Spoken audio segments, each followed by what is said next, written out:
Captain Jake Morrison stood on the bridge of the Terra Nova watching the stars through the main viewing screen when Lisa Carter spoke from her position at the tactical station.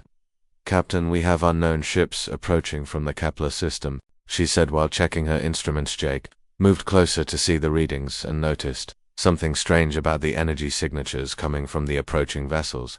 "How many ships, Lisa?" he asked. 12 large ships, sir, and they are moving fast toward our position." Dr. Nathan Bell entered the bridge carrying his diplomatic files and wearing his formal blue uniform. "Captain, I received the alert about unknown contact," he said. "Do we know anything about these ships?" "Not yet, Nathan, but we will find out soon," Jake replied. While studying the tactical display, the Terra Nova had been exploring this region of space for 6 months, looking for new worlds and possible contact with other intelligent species, but they had found nothing. "Until now, sir, the unknown ships are sending a signal," said Communications Officer Ryan Brooks from his station. "Put it on speakers." "Ryan," Jake ordered. Strange, harsh sounds filled the bridge as the alien message played, but the universal translator could not make sense of the language. The computer cannot translate their words.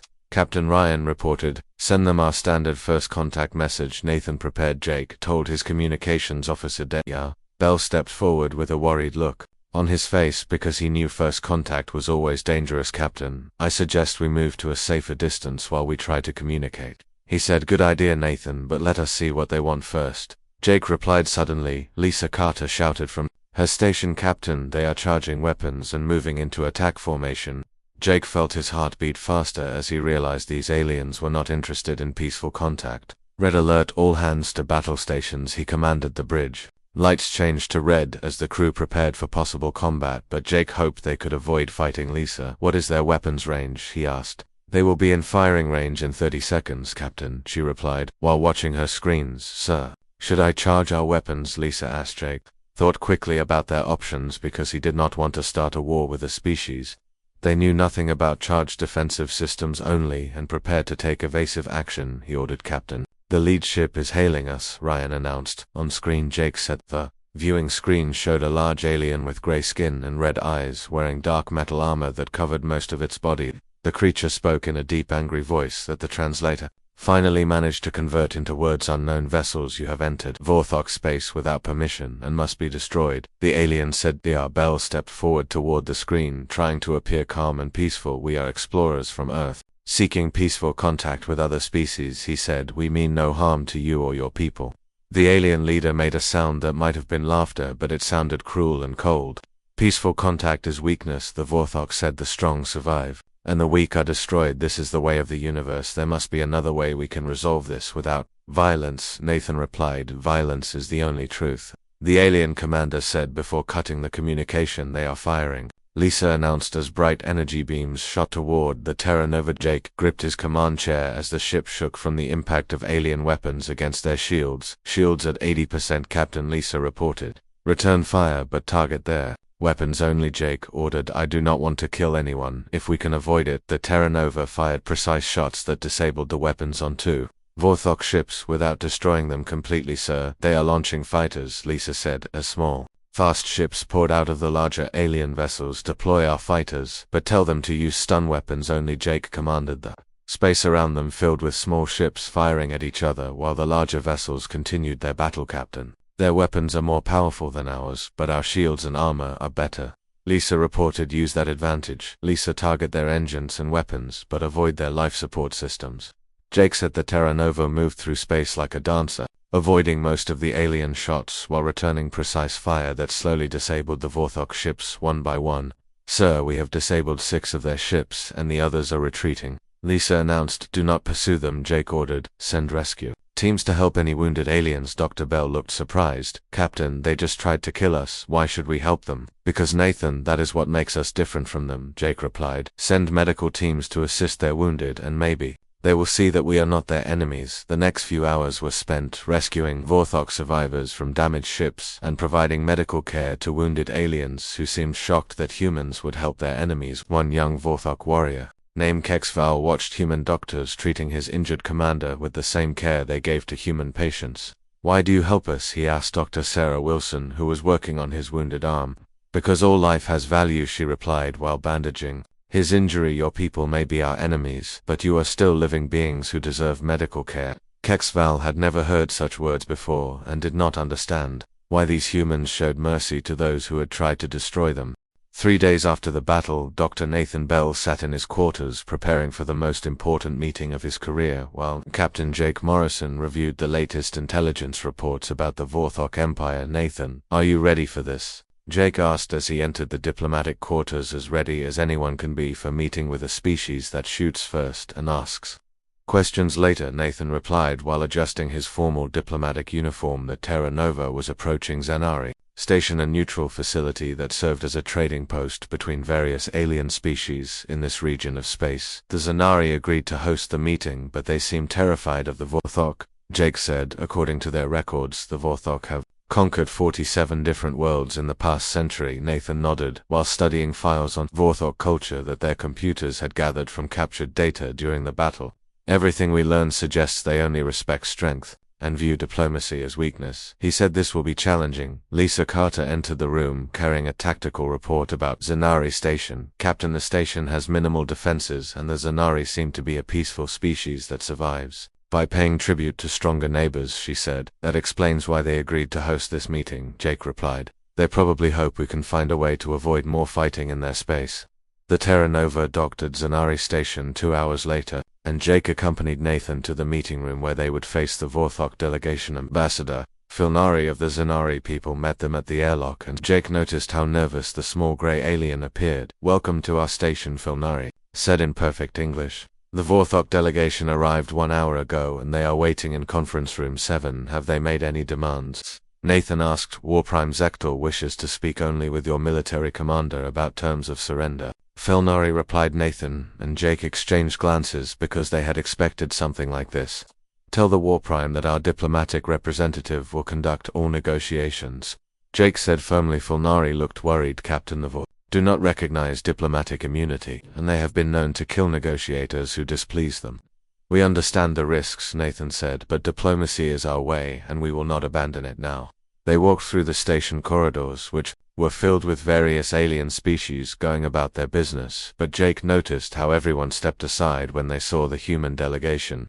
"News travels fast in space," Nathan observed. "I think our battle with the Vorthok has already become famous." Conference room 7 was larger than Jake expected, with a long metal table surrounded by chairs designed for different alien body types. Warprime Zekthol sat at the far end of the table wearing ornate battle armor that displayed his rank and victories, while 2 other Vorthok officers flanked him on either side.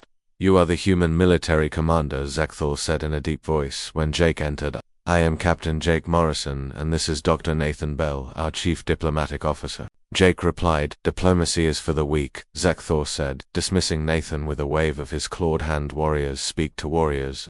Nathan stepped forward calmly. "Despite the obvious insult, Warprime, we come seeking peaceful resolution to our conflict." The Vorthok leader made a harsh sound that might have been laughter. "Peace is what the conquered call their defeat," he said.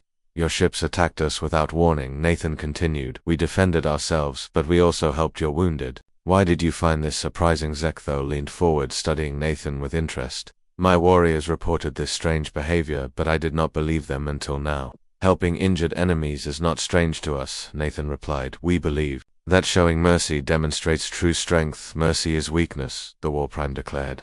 "The strong survive by eliminating threats, the weak die because they hesitate to kill." Jake watched the exchange carefully while Lisa monitored communications from the Terra Nova in case they needed to leave quickly. "Your empire has conquered many worlds," Nathan said, "but conquest through fear only creates enemies who wait for chances to rebel. Fear keeps them obedient," Zekthol replied. "This is the natural order of the universe."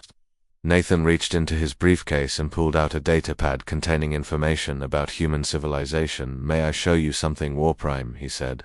"This contains records of human history, including our wars and how we learned to resolve conflicts without total destruction." Zekthol gestured for Nathan to continue, though his expression remained skeptical. "Humans fought many wars over thousands of years," Nathan explained. "We learned that lasting peace comes not from defeating enemies, but from turning them into allies." "Impossible," one of the other Vorthok officers said. "Enemies remain enemies until they are destroyed." "We thought the same way once," Nathan replied. "But we discovered that former enemies often make the strongest allies because they understand the cost of war," Zekthol studied the human historical records on the datapad, showing particular interest in accounts of post-war reconstruction and alliance. Building your species survived. By helping those you defeated, he said. With obvious confusion, we survived by learning that cooperation makes everyone stronger than domination ever could. Nathan explained the war prime was quiet for several minutes while reviewing more human historical data. These records could be fabricated to deceive us, he finally said. They could be. Nathan agreed. But why would we lie about our failures and mistakes if we wanted to impress you with our strength? Jake noticed that this question seemed to puzzle the Vorthok leader, who was clearly not used to people admitting weakness or error. You speak of cooperation and mercy as if they were weapons, Zekthal said. In a way they are, Nathan replied. But weapons that create rather than destroy, weapons that build trust instead of fear. Zekthal closed the datapad and stared at Nathan for a long moment. Your words are strange to Vorthok ears, he said. We have ruled through strength for 1,000 years, and our empire spans dozens of star systems. And how many rebellions do you face? Nathan asked quietly. How many resources do you spend maintaining control through force? The question hit its mark because Jake saw Zekthal exchange glances with his officers. Perhaps the Warprime said slowly. There is wisdom in testing these human methods before we decide whether to destroy your species. Nathan felt a spark of hope. What kind of test do you have in mind? 2 weeks later, Captain Jake Morrison stood on the surface of Nexus 7, looking at the devastated landscape where Vorthok forces had been fighting local resistance fighters for 3 years. The planet showed signs of constant warfare, with burned cities and destroyed infrastructure, while desperate civilians struggled to survive in the crossfire between opposing armies. This is what the Vorthok call a test, said Amy Rodriguez, the Terra Nova chief engineer, as she surveyed the damaged water treatment facility. Warprime Zekthal wants to see if human methods can succeed where Vorthok force has failed. Jake replied. Young Vorthok warrior Kexval approached their position wearing modified armor that allowed him to work alongside human team members. Commander Morrison, my people have tried to take the mountain pass for 6 months, he said. Every assault ends in failure, with heavy casualties on both sides.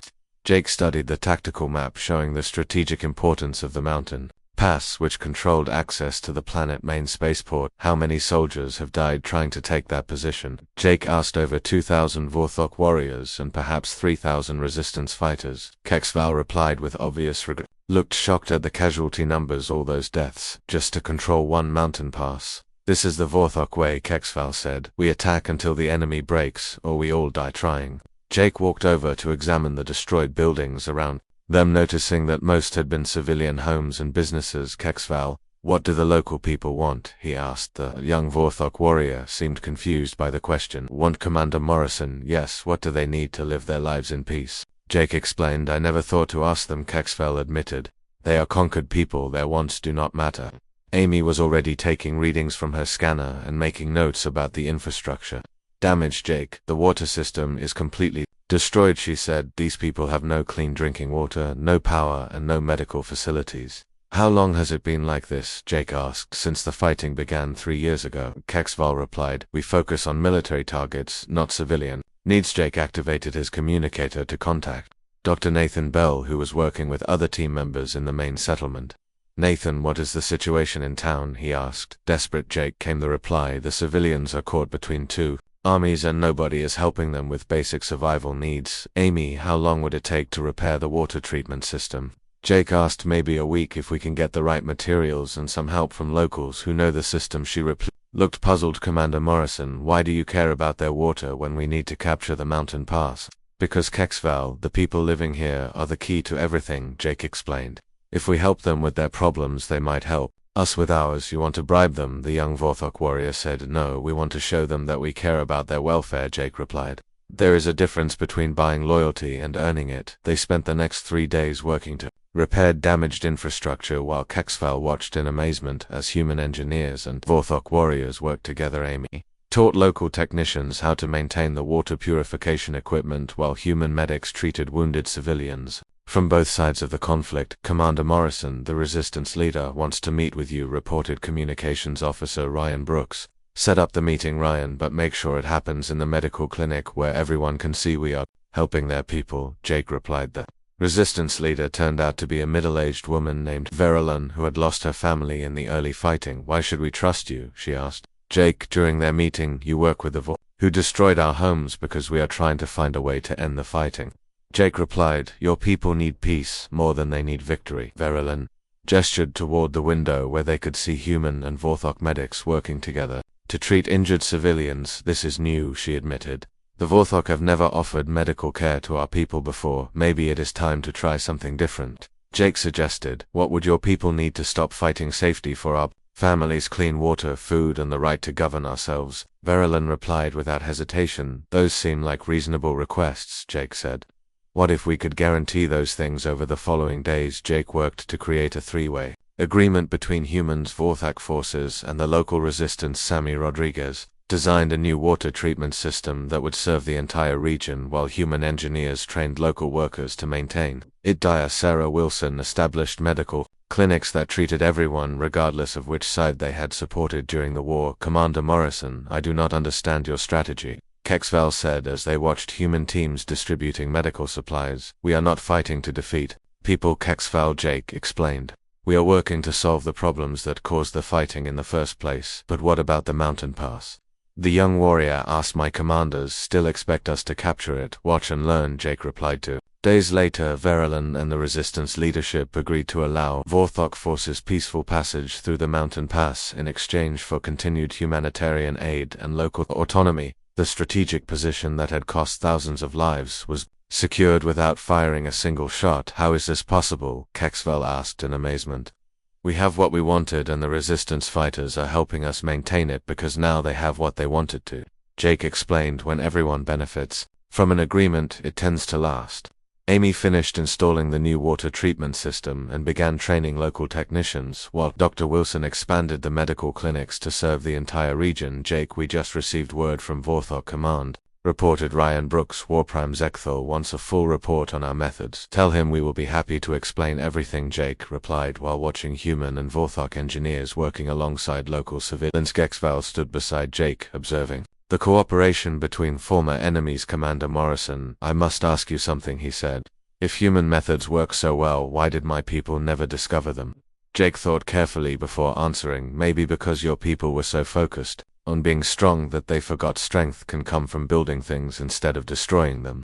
Word of the success on Nexus 7 spread through Vorthok space faster than anyone expected, and Commander Helen Brooks received urgent orders to investigate reports of unrest on 17 different worlds. "Captain Morrison, the situation is getting complicated," she said during a secure communication from her ship, the Atlantic. Donjik was still on Nexus 7 watching the continued cooperation between humans, Vorthok forces, and local civilians. "What kind of unrest, Helen?" he asked. "Conquered species are demanding the same treatment you gave the people on Nexus 7. She replied. "They want human-style governance and peaceful solutions to their problems."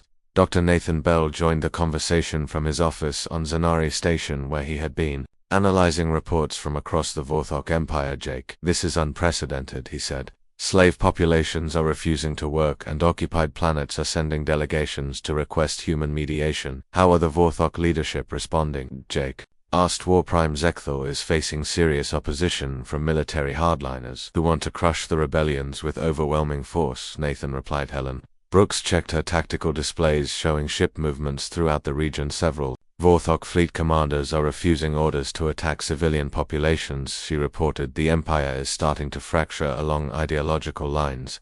Jake felt the weight of responsibility as he realized their actions on one planet had triggered a galaxy-wide crisis. "Helen, I want you to go to Cronus Prime and see what the situation is there," he ordered. "Understood, Captain," she replied. "What are my rules of engagement?" "Same as always. Helen, help anyone who needs it and try to find peaceful solutions," Jake said. 3 days later, Helen Brooks stood on the mining platform of Cronus Prime watching thousands of Zelen workers who had stopped mining the precious metals that powered much of the Vorthok war machine. "Commander Brooks, the situation here is critical," reported her first officer, Lieutenant Paul Adams. "How critical, Paul?" she asked, while studying the massive open-pit mines that covered most of the planet's surface. "The Zelen workers have been slaves for 15 years, he said, "are demanding freedom, but the Vorthok Overseer General Mexstar threatens to execute 10 workers for every hour the mines remain closed." Helen walked among the Zelen workers, noting their poor living conditions and obvious signs of malnutrition. "What do they want?" she asked. The Zelen leader, an elderly female named Keltem. "Freedom, Commander Brooks," Keltem replied. We want to return to our homeworld and live in peace. What about the mining operation? Helen asked. The Vorthok need these resources. For their technology, let them mine their own metals, Keltam said bitterly. We are tired of dying in their tunnels. Helen understood the problem, but also recognized that simply freeing the slaves would collapse the local economy and probably lead to massive retaliation. Keltam, what if we could find a way for your people to be free while still maintaining the mining operation? She suggested. Impossible, the Zelen leader replied. The Vorthok will never agree to pay us for work they have always taken by force. Over the next few days, Helen worked with her engineering team to study the mining operation and discovered that Vorthok methods were incredibly inefficient. Commander, the Vorthok are using slave labor because they do not understand modern mining technology, reported Chief Engineer Bob Taylor. What do you mean, Bob? Helen asked. They are still using manual labor and primitive equipment, he explained. With proper automation, we could triple their output while reducing the workforce by half. Helen saw an opportunity to create a solution that would benefit everyone involved. Bob, how long would it take to upgrade their systems? She asked. Maybe 6 months. If we can get cooperation from the Zelen workers who know the local geology, he replied. Helen arranged a meeting between herself, General Mextar and Keltam to propose her solution. General, your current mining operation produces about 2 million tons of refined metals per year. She said. This is correct. Mextar replied suspiciously. Why do you ask? What if we could increase that to 6 million tons per year while reducing your labor costs? Helen said. The Vorthok general looked interested despite his obvious distrust of human motives. How is this possible? He asked. By treating the Zelen workers as partners instead of slaves. Helen explained. Free workers with proper equipment are far more productive than slaves with primitive tools. Keltam spoke up from across the table. Commander Brooks, are you suggesting that my people work for the Vorthok willingly? I am suggesting that your people work for themselves, Helen replied. You would form a mining cooperative that contracts with the Vorthok to extract metals in exchange for payment, technology, and eventual autonomy. General Mextar seemed confused by the concept. You want us to pay slaves for work they are required to do. I want you to pay partners for work they choose to do. Helen corrected. There is a big difference in both efficiency and results. The negotiations took 2 weeks, but eventually all parties agreed to try the cooperative system for 1 year. Human engineers provided advanced mining equipment, while Zelen workers received proper housing, medical care, and wages for their labor. Commander Brooks, this arrangement seems too good to be true, Keltam said as she watched new automated mining systems being installed. It works because everyone benefits.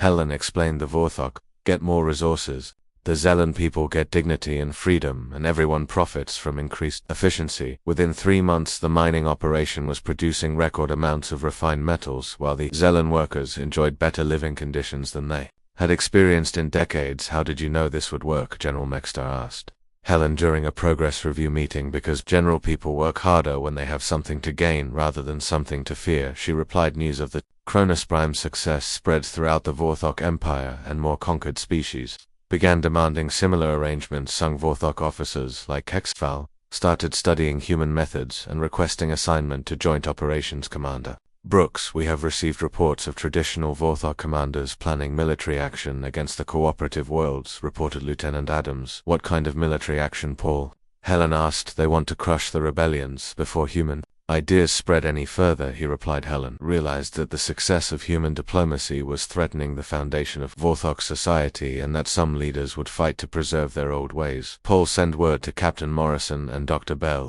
she ordered. Tell them we may have pushed the Vorthok Empire toward civil war. General Vexmore stood before the gathered Vorthok War Council, wearing his ceremonial battle armor that displayed 1,000 victories.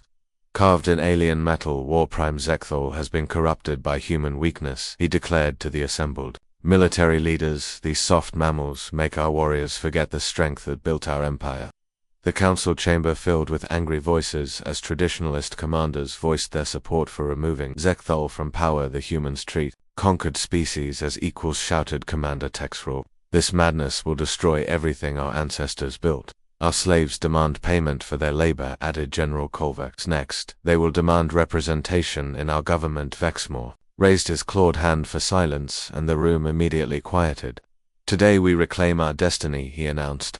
I am assuming command of the Vorthok Empire, and our first action will be to demonstrate true strength to these human weaklings. Meanwhile, Admiral Peter Hayes received emergency communications aboard his flagship the Aurora as reports came in of massive Vorthok fleet movements toward human space. Sir, we have over 40 Vorthok warships approaching our outer colonies, reported his tactical officer Lieutenant Colonel Karen Stone. What is their estimated time of arrival? Karen Peter asked while studying the strategic displays. 18 hours to reach New Terra, and 24 hours to reach the mining stations at Alpha Centauri, she replied. Peter activated fleet-wide communications to coordinate the defense of human space. All ships, this is Admiral Hayes, he said. We are facing a large Vorthok force under new leadership that appears hostile to our diplomatic efforts, Captain. Jake Morrison responded from the Terra Nova, which was rushing back from Nexus 7. Admiral, what are your orders? He asked Jake. I want you to coordinate with Dr. Bell and try to contact any moderate Vorthok leaders who might help us avoid this war. Peter replied, understood, Admiral. Jake said, what about our military response? We defend our people, but we do not start this fight, Peter ordered.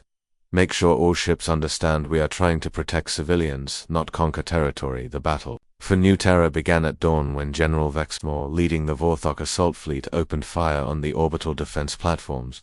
Admiral, the colony is under attack, reported Communications Officer Captain Linda Gray. All ships move to defensive positions around the colony, Peter ordered. Focus on protecting civilian areas and evacuation ships. The fighting was intense as Vorthok warships pounded human defensive positions with overwhelming firepower. Sir, we have heavy damage to the orbital platforms and multiple hull breaches on the destroyer Phoenix, Lieutenant Colonel Stone reported. Tell the Phoenix to fall back and focus on protecting the evacuation transports, Peter replied. What surprised the attacking Vorthok forces was that human ships consistently prioritized protecting civilians over achieving military objectives. Admiral, we could break their attack formation if we concentrated fire on their command ship, suggested Captain Mike Thompson from the cruiser Endeavour. Negative, Mike, Peter replied. Our mission is to protect people, not win battles.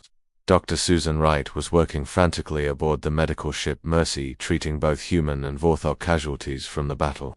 Doctor, we have incoming wounded from both sides, reported her assistant nurse Betty Clark. Treat them all equally, Betty, Susan ordered. Pain and injury do not recognize uniforms. Several captured Vorthok pilots were brought to the medical ship after their fighters were disabled by human stun weapons. Why do you heal us? Asked wounded Vorthok pilot Lex Score, as Dr. Wright treated his burns. Because you are hurt, and I am a doctor, she replied while applying healing gel to his injuries. We are your enemies, he said, with obvious confusion. Right. Now you are my patient, Susan corrected. When you are healed you can decide if you want to be my enemy. The battle raged for 6 hours before Admiral Hayes received an unexpected message. Admiral, this is Kexval aboard the Vorthok ship Thunder Fist, came the transmission. Go ahead, Kexval, Peter replied, recognizing the young warrior who had worked with Captain Morrison. Admiral, I bring word from Warprime Zekthal. Kexval said he was overthrown by General Vexmore, but many Vorthok officers remain loyal to the old leadership. What is your situation, Kexval? Peter asked.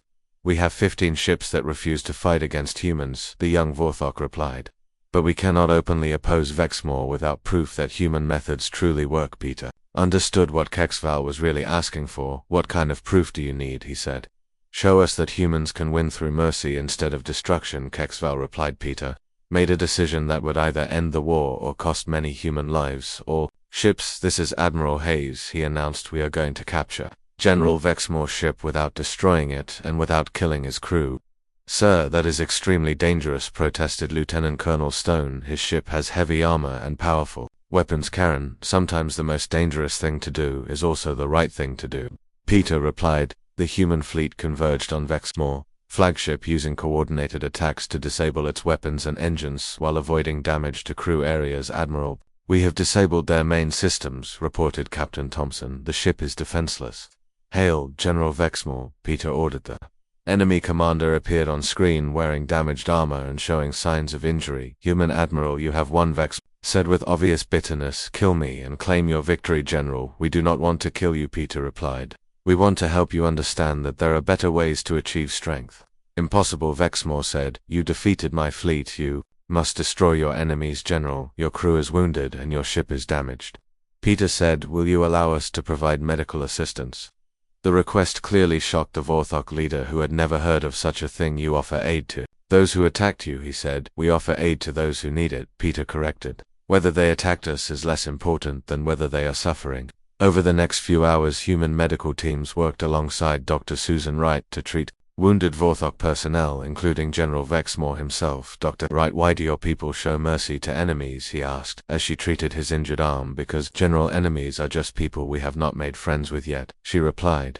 6 months after the battle at New Terra, Captain Jake Morrison found himself in the most unlikely place imaginable, standing before the Vorthok High Council on their homeworld as civil war raged between traditionalists and reformers. Zek had been rescued from prison by loyal officers led by Kexval, who was now a full commander in the reformed Vorthok military. Captain Morrison, the situation grows worse each day, Zekthal said as they reviewed reports of fighting across dozens of star systems. How can we help? Jake asked while Dr. Nathan Bell studied the latest intelligence about General Vexmore's remaining forces. My people are divided, Zekthal replied, half follow the old ways of conquest and domination, while the other half have seen the success of human methods. Commander Kexval entered the strategy room, carrying reports from the front lines of the Vorthok civil war. War Prime, the Third Fleet has joined our cause after seeing the prosperity on worlds that adopted cooperative governance, he announced. What about the Seventh Fleet? Zekthal asked. Still loyal to General Vexmore, Kexval replied. They believe human influence will make us weak and vulnerable to outside attack. Dr. Bell looked up from his analysis of the political situation. War Prime, we need to demonstrate that cooperation makes civilizations stronger, not weaker, he said. But it cannot be just humans saying this. What do you suggest, Dr. Bell? Zekthal asked. Let the results speak for themselves. Nathan replied, arrange for neutral observers to visit both traditional Vorthok worlds and cooperative worlds, then let them report what they see. Jake approved of the plan because it would provide objective evidence rather than relying on partisan claims. Kexval, can you arrange for representatives from the Zanari and other neutral species to conduct these inspections? He asked. Yes, Captain Morrison, the young Vorthok commander replied. Many species want to understand what is happening in our empire. Over the following weeks, delegations of neutral observers visited dozens of worlds, representing both traditional Vorthok governance and the new cooperative systems. Ambassador Felnari of the Zanari lead one such delegation to the mining world of Cronus Prime, where Commander Helen Brooks had helped establish the successful worker cooperative. Commander Brooks, the changes here are remarkable, Felnari said as they toured the upgraded mining facilities. The Zelen workers seem happy and productive, added observer Timrex from the Andromedian Trade Alliance. Their living conditions have improved dramatically. Helen showed them the production statistics that demonstrated how cooperation had tripled output while reducing costs. How did you convince the Vorthok to accept reduced profits? Asked Felnari. Actually, their profits increased. Helen explained. Higher efficiency more than compensated for paying the workers. Meanwhile, other observer teams visited traditional Vorthok worlds where slave labor and military occupation remained the norm. The contrast is obvious, reported Dr. Nathan Bell during a council session on Zanari Station. Cooperative worlds show increased productivity, improved living conditions, and no rebellions, while traditional worlds face constant unrest and declining output. Admiral Peter Hayes joined the discussion via secure communication from human space. Nathan, we are receiving requests for assistance from over 30 different species, he said. They want help establishing cooperative governance and peaceful trade relationships. How are the traditional Vorthok forces responding? Jake asked. General Vexmore has declared that any species accepting human assistance will be considered enemies of the Vorthok Empire, Peter replied. The crisis came to a head when the neutral observers presented their findings to a joint session of the Vorthok High Council. Honored counselors, began Ambassador Felnari, our investigation reveals that worlds practicing human-style cooperation shows superior results in every measurable category. Economic output has increased an average of 40%, added observer Timrex, while social unrest has decreased by over 90%. General Ve, who had been allowed to attend under diplomatic immunity, rose angrily from his seat. These lies are human propaganda designed to weaken our resolve. He declared the only truth is strength through domination. Dr. Bell stood to respond with calm dignity despite the obvious hostility. General Vexmore, the observers are neutral parties with no reason to favor either side, he said. They simply reported what they witnessed. I have witnessed enough, Vexmore replied. The old ways built an empire that spans the galaxy, while your cooperation has existed for less than 1 year. Warprime Zekthal addressed the council with the authority of his office. Honored counselors, we must decide whether to continue the path of our ancestors or embrace New methods that promise greater prosperity, he said. The debate continued for hours as council members argued passionately for both sides. Commander HFY was given permission to address the assembly as a representative of younger Vorthok officers' counselors. I have served alongside humans and seen their methods firsthand, he said. They do not make us weak, they make us stronger by teaching us to build instead of destroy. Building requires more skill than destroying. He continued, creating allies requires more courage than making enemies. Cooperation demands more intelligence than domination. The final vote was closer than expected, but the Reform faction led by War Prime Zekthal won by a narrow margin. The Vorthok Empire will adopt cooperative governance and peaceful expansion as official policy, Zekthal announced. General Vexmore and his supporters walked out of the council chamber rather than accept the decision, but they represented a minority of Vorthok military forces. 3 months later, Jake Morrison stood aboard the new space station Unity-1, watching representatives from dozens of species work together to establish the Galactic Cooperation Council. Jake, this is what we hoped for when we first encountered the Vorthok, said Dr. Bell. As they observed the diverse assembly, it is more than I dared to dream, Nathan Jake replied. Who would have thought that showing mercy to our enemies would lead to this? Commander HFY approached them wearing the new uniform of the reformed Vorthok Defense Force. Captain Morrison, I wanted to thank you for teaching my people that true strength comes from protecting others rather than conquering them, he said. You learned that yourself, HFY, Jake replied. We just provided an example, Amy. Rodriguez joined them at the observation deck, carrying reports about the latest cooperative projects. Jake, we have joint engineering teams working on 17 different worlds, she said. Humans, Vorthok, and other species are sharing technology to solve problems together. Admiral Hayes appeared on the communication screen with updates from human space. The cooperation model is spreading faster than we expected. He reported even species that were never part of the Vorthok Empire are requesting assistance with establishing peaceful governance. Dr. Susan Wright, who had been treating patients from all the member species, entered the observation area. The medical exchanges have been incredibly successful, she announced. We are learning so much from alien physiology while sharing human medical knowledge. As the sun set over Unity-1, Jake reflected on how much had changed since their first violent encounter with the Vorthok Empire. Nathan, do you think this will last? He asked. Can cooperation really replace conquest as the dominant force in the galaxy? Jake, I think we proved that people of all species want the same basic things. Nathan replied, safety for their families, freedom to choose their own paths, and hope for a better future. The old ways promised strength through fear, added HFY, but the new ways deliver strength through trust, and trust lasts longer than fear. Looking out at the diverse crews working together on Unity-1, Jake realized that humanity had won something far more valuable than any military victory. They had won the chance to build a galaxy where differences were celebrated rather than conquered, where problems were solved through cooperation rather than force, and where former enemies could become trusted friends. The age of diplomacy had begun.